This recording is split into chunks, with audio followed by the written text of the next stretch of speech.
Guitar tips, just the tips, just for you. Guitar tips. Hello and welcome. My name is Adam Levy, and this is my weekly video blog, Guitar Tips. I post a new video here each and every Friday. If you want to catch them all, you should subscribe. There's a red button down below, and you can join the tip army. Guitar tips, just for you. I get correspondence sometimes on my YouTube page from regular viewers and subscribers just like you. And I got a really interesting one last week, and I thought it would make for a good tip. And the question was basically, what is my checklist, or what would I recommend as far as a checklist for what to bring to a gig? And that's very interesting. So this week's guitar tip is bring it. This week's guitar tip is bring it. Now, of course, this is a very wide open question. I would have a question, which is what is the gig? So that's going to inform what you choose to bring with you. But of course, there's a kind of a general checklist that I would bring to any gig, and then there's the stuff that might be specific to the gig. So one thing I always advocate for is redundancy. If you're somebody who plays with a pick, don't just bring one pick, but bring 3 or 5. Put them in different pockets that you have. Hide them everywhere, anywhere and everywhere. You have to think like a magician. You want to be able to produce a pick from just about anywhere on your person. So if you use one type of pick, bring 3 or 5 of whatever that is. I would even recommend bringing a couple of your not usual picks, because sometimes I don't know, the acoustics of the room or what have you might be a little bit different, or any number of things, and you might find that you want a slightly thinner or thicker or whatever kind of pick. So bring some of your not favorite picks, but definitely bring multiples of your favorite pick. Should you bring spare strings? I would be lying if I said I always have spare strings with me, but I try to. And if you use one gig bag for multiple guitars, and those guitars take different kinds of strings, or whatever confusing scenario you might find yourself in with guitars and cases and what have you, make sure you have the strings that go with the guitar that you've brought. That's happened to me sometimes. I have a gig bag that serves multiple different guitars, and I'll get somewhere and find that I've actually brought the right guitar and the wrong strings. I've even found sometimes that I've brought the wrong guitar. One time I took a flight to Chicago, and when I got to my hotel room, I opened the case and found that I had brought not the guitar that I intended to bring for that particular gig. So that's one thing on your checklist. Are you bringing the right guitar? So we're just talking about really basic stuff here at first. Picks, strings, straps. If you have room in your gig, this is the bag that I bring. It's a small bag. I mean, just to show you and compare, it's, about the size of, a little smaller than the size of the face of my nylon string guitar. It can fit only so much, so I can't pack everything, but I'll pack picks and strings. The strap that I need, maybe an extra strap. You never know, somebody else on the gig might need a strap, and you could be a hero. Same with cables. Always bring one more cable than you need, because first of all, one of your cables could go bad. Second of all, somebody else on the gig might have a cable go bad. Again, you could be a hero. And geez, I mean, those are really the things.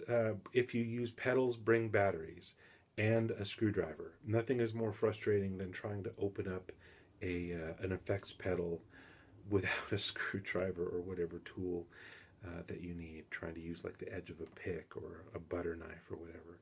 So just really think everything through. I don't know really that I can say anything here that wouldn't be obvious if you gave it enough thought. Things that I don't tend to bring to gigs are music stands, because really I try to memorize whatever music I'm playing. Of course, once in a while you do need to bring a music stand, and if you do need a music stand, bring one. Never assume that there's going to be a music stand at the gig. Even if they tell you there's going to be a music stand at the gig, assume there is not going to be a music stand at the gig and bring one. There's folding ones. My favorite one is just the good old-fashioned Manhasset black music stand that you all would know if you were in, stage band at school or something. It doesn't fold up very small, but it's super sturdy, and I like that. So, should you bring a guitar stand? I would say, if you're somebody who just plays one guitar and that's it, I don't know. I don't ever bring a guitar stand to a gig. If there's one there, I may use it. And again, as with music stands, if they tell you there's guitar stands at the gig, assume that there are not actually guitar stands at the gig, or that the ones that are there are going to be so janky that you wouldn't actually trust them to hold your guitar. But I don't really trust any stands to hold my guitar. At home, I've got one of these sort of racks that you can set up that holds a bunch of guitars all standing up. And that seems pretty secure to me. But on stage, I just don't trust that my guitar won't somehow fall over or get knocked over. So I generally keep my guitar in the case until it's time to play, or if I'm warming up and holding it. Basically, the guitar is either in my loving arms or it's in the case. Occasionally, I will lean it precariously against the front of my amp. I do not recommend this. Amps. Should you bring an amp? If they tell you there's an amp at the gig, I would presume that there is not an amp at the gig, or that the amp at the gig is a crappy amp. Bring your own amp, if at all possible. Sometimes it's not possible. You're going somewhere far from home. If you bring your own amp, should you bring a ground lift thing, one of those little gray plugs that lifts the ground? I don't know. To me, I've never found a good use for those. If you're having grounding issues, as far as, buzzing or shocking, try, if you can, to get all of everything that you're using plugged into the same power strip, if at all possible. If you're plugging in all over the stage, in my experience, there's more likelihood that you're going to get buzzes and crackles and shocks and stuff. You don't want that. Bring a power strip. Now, if you're playing at the Hollywood Bowl, that's probably not a necessity. But if you're playing at the Hollywood Bar and Grill, or, some other less fancy dive than the Hollywood Bowl or whatever, yeah, bring a power strip. Bring 2 power strips. They're small enough. You'll be a hero. Should you bring fuses? Yes, I have a spare fuse for emergency use taped to the inside of my amp. But I don't have 5 fuses or 10 fuses. If you blow a fuse and you put another fuse in and it blows again, stop putting fuses in, turn the amp off, and take it to your repair person. How to get through the gig, I don't know, plug through the PA system or something. But if you're blowing fuses again and again, it's not the fuses that's the problem. There's something else going on, and you should have it looked at.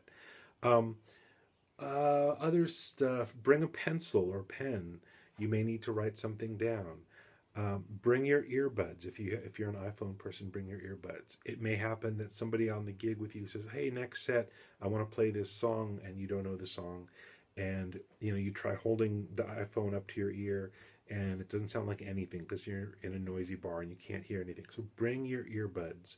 But that said, I would say try not to bring your iPhone itself onto the bandstand. If you need to know what time it is, wear a watch. Sometimes I will take my watch off at the beginning of a gig and put it on my amp or put it on the floor, so you're not on stage looking at your watch like, when is this bullshit going to be over? That's what it looks like to me when musicians look at their watch on stage. But you should know what time it is, so wear a watch, maybe put it somewhere inconspicuous. Don't take your iPhone out of your pocket to see what time it is. That just looks ridiculous. What else should you bring to the gig? Recently, I've been bringing. I have a Tascam portable recorder. It's it's not much bigger than an iPhone, and it records really well in stereo. I record the gigs, and then I go home and listen. Not right away, maybe a week later. Try and get some distance and see how things sounded. What else? If you need pedals, bring pedals. If you, what else can I say? I don't know. Those are kind of all the things. You could bring business cards. I don't know. Presumably you're already on the gig, and so whoever you're doing business with knows how to get in touch with you. But if you're of the business card type of way of thinking, they're good to have. That said, don't just go handing them out willy-nilly. If somebody asks for your number, give it to them, but don't push your business on anybody.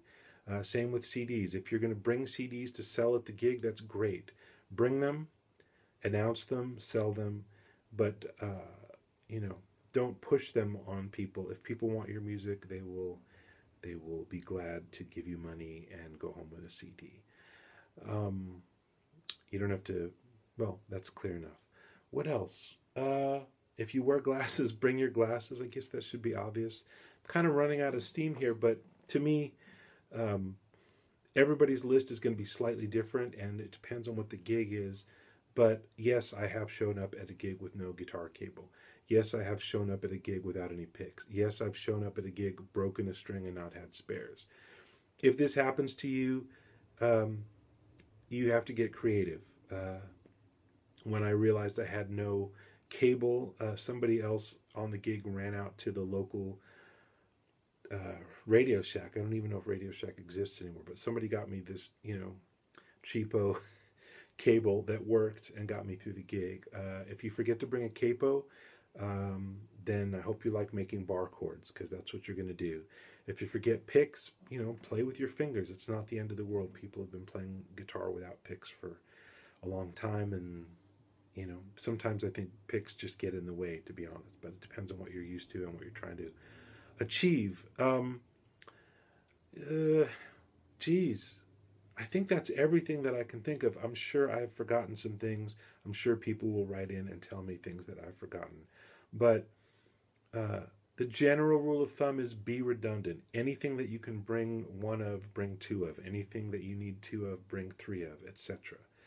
Check and double check, especially if you're like me and at the last minute you decide to wear a different outfit than the one you were wearing just a minute ago, and all the stuff that you needed is actually in the other pants or the other blazer. So if capos, picks, all that stuff, you load up your outfit and you say, oh geez, maybe I'll wear the other thing. That's about all I can think of. I appreciate you tuning in. I appreciate you being communicative with me and letting me know that these tips are working for you or not working for you. I do this for you, so let me know how it's going. That's the guitar tip. Bring it. Guitar tip, bring it. Subscribe it. Hit that red button, please. Tell your friends. Share this on whatever social media you're into. And hey, have a great gig. For Guitar Tips, I'm Adam Levy. Stay tuned and take good care.